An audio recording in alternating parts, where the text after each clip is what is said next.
Y'all, I think we've reached a tipping point when it comes to ICE, because you know the American people have had it up to here when at a WWE wrestling match, the crowd breaks out in a "fuck ICE" chant, and it just keeps going and going. Brody King, AEW World Championship Eliminator match. A match that the champion wants absolutely no part of. Now the face in the eyes of the champion.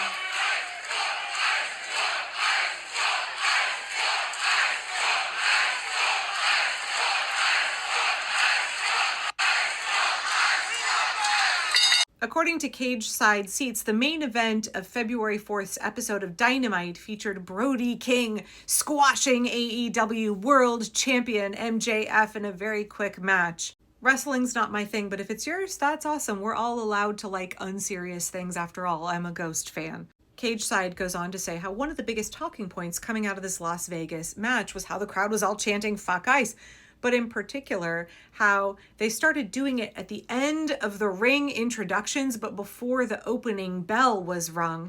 And that AEW referee Bryce Remsburg posted on social media indicating that he intentionally delayed the opening bell to let the chants go on a little bit longer. I don't know who wrote this piece for Cage Side Seats, but I gotta read this whole paragraph because it's based as fuck. Fuck ICE is a sentiment not only echoed by Brody King, Hangman Page, Becky Lynch, The Rock's daughter, Jesse Ventura, and more pro wrestlers, but also by most Americans after Donald Trump's Immigration and Customs Enforcement forces shot and murdered Renee Good and Alex Preddy in Minnesota last month. Irredeemable shitheads in the Trump administration like J.D. Vance, Kristi Noem, and Stephen Miller have actually tried to blame the victims of the fatal shootings while falsely labeling them as domestic terrorists and or assassins. Based, Cage Side Seats, based. Okay, so I was talking about this morning on Blue Sky because I think what we're watching here is the backlash effect in real time. When an authoritarian attempts to escalate their repression and their violence very swiftly, and they do not have the consent of the people, they're already unpopular with the people, they create a backlash effect. And it's also very much up to the people on the ground who are experiencing this repression and those in solidarity with them to make sure that the repression of the regime absolutely tips popular opinion in favor of the resistance movement and in opposition to the regime. And folks in Minnesota have been giving a masterclass in civil resistance and how to help enhance the backlash effect. The numbers here absolutely tell a story. It has been a bad political situation for the President of the United States. And more than that, it is only getting worse. Just take a look at ICE's net approval rating. I mean, look at this on enforcing immigration laws. Look, it was already low in early January, right? It was minus 17 points. But look after the events of the last month. We are now talking about minus 29 points, the worst it has ever been. You look among independents, it is even worse than that. We are talking about a negative 40 net approval rating for ICE on enforcing immigration laws. No wonder the President of the United States is changing his tone. And that is because you just look here, you see the American people aren't just not with him, they are on a totally other planet. If by totally other planet, you mean the American people are functioning in reality and the regime is functioning in fasci propaganda land. So the thing is, there is no reclaiming public approval for immigration and customs enforcement. This is the most popular ICE and CBP and DHS will ever be, ever again. Their popularity is only going to steadily decline. It's already minus 29, and it's just going to keep on going down, right? This is not a situation in which they can recapture public approval. It's not happening. And the more the Republican Party and Stephen Miller take tens of billions of our tax dollars and try to turn the United States into 1930s Germany, the more the American people are going to get really fucking pissed off. It's going to tip. It's already tipping from like mass public disapproval to mass public action. And guess what? That's how we overthrow authoritarians. That's how we restore the rule of law. Mass mobilization of the American people, not just responding to polls, taking action in the streets, with our pocketbooks, with rent strikes, with labor strikes, with mutual aid, using our collective power as the American people. In particular, there's this new report out yesterday in the New Republic. I mean, we've known for a while that Stephen Miller and ICE, they're trying to buy up these giant freight warehouses that are all like failed Amazon centers, right? All of like 2020 through 2022, all of these mega corporations bought up land, including in my neighborhood, and built these giant freight warehouses, and they overbuilt. And there's so many of them sitting vacant across the country, and they're massive.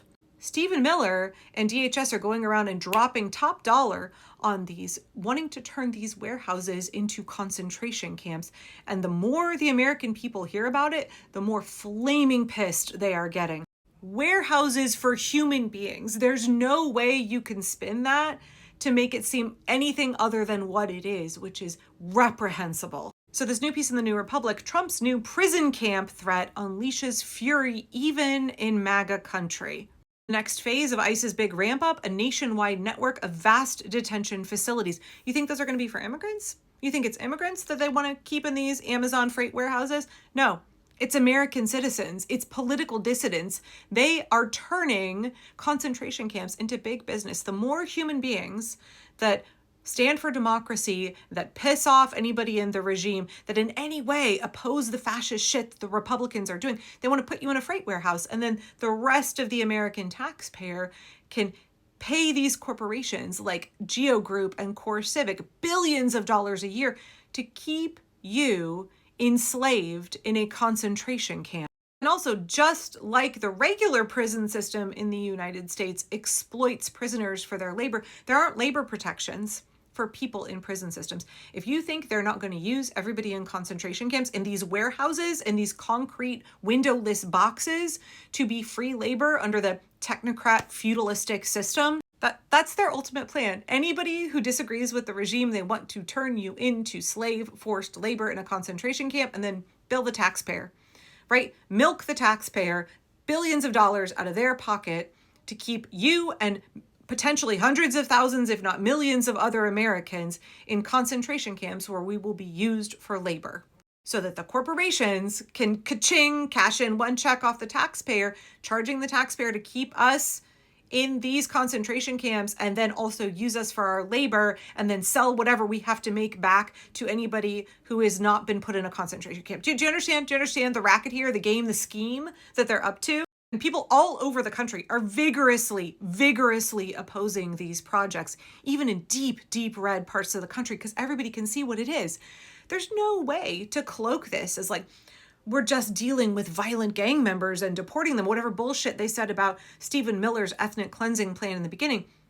No, none of that is believable when you look at buying massive 60,000 square foot, huge freight warehouses to keep human beings in.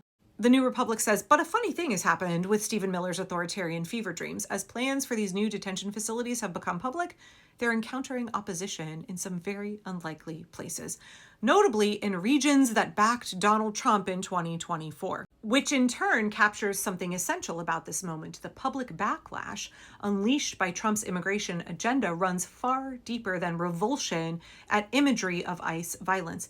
It's now seemingly coalescing against the goal of mass removals as a broader ideological project. We're now learning that ICE plans to retrofit 24 warehouses around the country.